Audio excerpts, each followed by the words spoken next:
অনেক দিন আগের কথা। এক বনে বাস করত একটা বাঘ ও গাভী। তাদের মধ্যে ছিল বেশ বন্ধুত্ব। তারা সব সময় একে অন্যের বিপদে পাশে থাকত। বাঘের ছিল 3টা নাদুস নুদুস বাচ্চা এবং গাভীর ছিল একটা বাছুর। এদিকে বাঘের বাচ্চা আর গাভীর বাছুরের মধ্যেও ছিল বেশ বন্ধুত্ব। বাঘের ছিল প্রিয় খাদ্য মাংস, সেটা যে কোনো প্রাণীর হলেই চলতো। আর গাভীর প্রিয় খাদ্য কাঁচা ঘাস, ভুসি, খৈল। বনে তো ভুসি আর খৈল পাওয়া যায় না, তাই বলে কাঁচা ঘাসেই ভোজন করত গাভী। গাভী জানত বাঘ যে তাদের চিরকালের শত্রু। তারপরেও বাঘের সঙ্গে বন্ধুত্ব গড়ার কারণটা হলো গাভীটা একদিন সিংহের সম্মুখীন হয়েছিল। ওই সিংহটা ছিল বৃদ্ধ, তাই বাঘ সিংহকে মেরে তার কবল থেকে গাভীটিকে বাঁচিয়ে এনেছিল নিজের আহারের জন্য। তবে কি জানি কি ভেবে বাঘ গাভীটিকে না খেয়ে বন্ধুত্বের হাত বাড়িয়ে দিয়েছিল। এরপর থেকে গাভী বাঘকে অন্ধভাবে বিশ্বাস করতে লাগলো। এভাবেই দিন থেকে দিন তাদের সম্পর্ক মধুর হতে লাগলো। একদিন গাভীর বাছুরটি খুব অসুস্থ হয়ে পড়ল। কদিন ধরে দুধ থেকে শুরু করে ঘাসও খাওয়া ছেড়ে দিয়েছিল। গাভী কি করবে কোনো কিছু ভেবে পাচ্ছিল না। কোনো উপায় না পেয়ে বাঘের কাছে গিয়ে বলল, বাঘ ভাইয়া, আমি খুব বিপদে পড়েছি।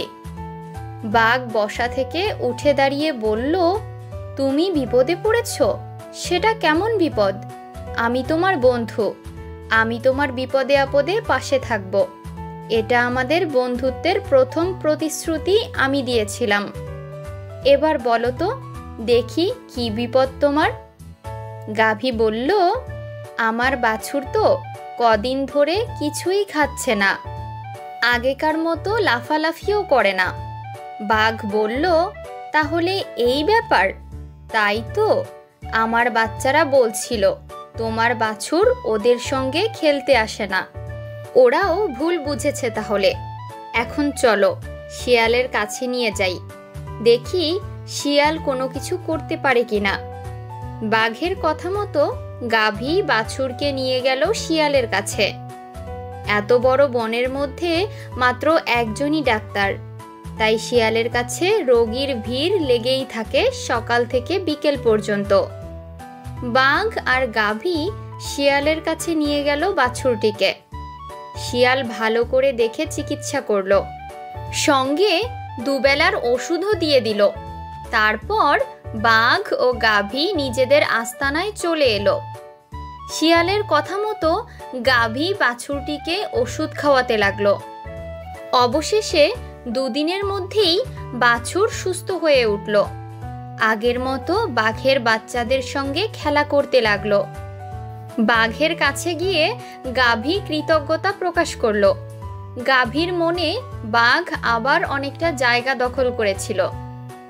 হঠাৎ একদিন খবর এলো গাভীর বাবা অসুস্থ, তাই গাভীটিকে যেতে হবে তার বাবার কাছে।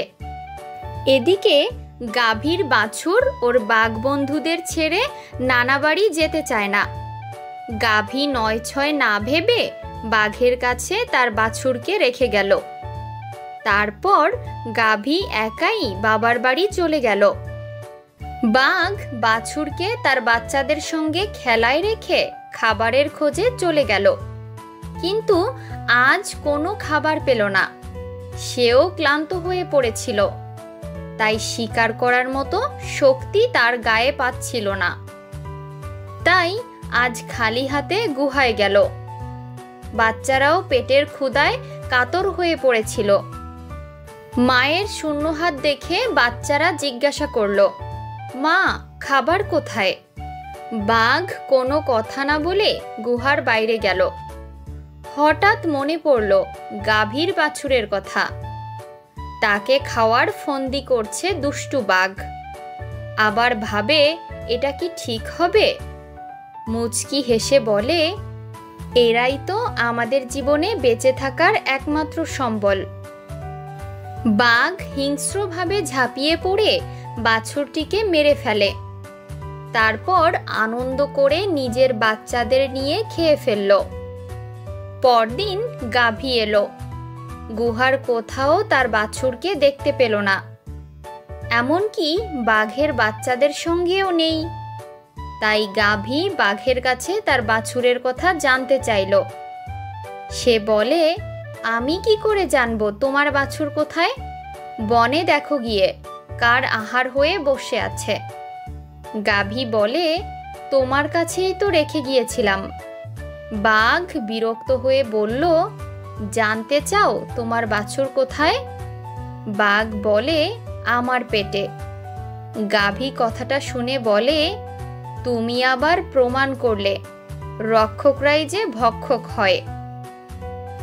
ছোট্ট বন্ধুরা, আমাদের আজকের এই গল্পটি তোমাদের কেমন লেগেছে অবশ্যই কমেন্ট করে জানাবে।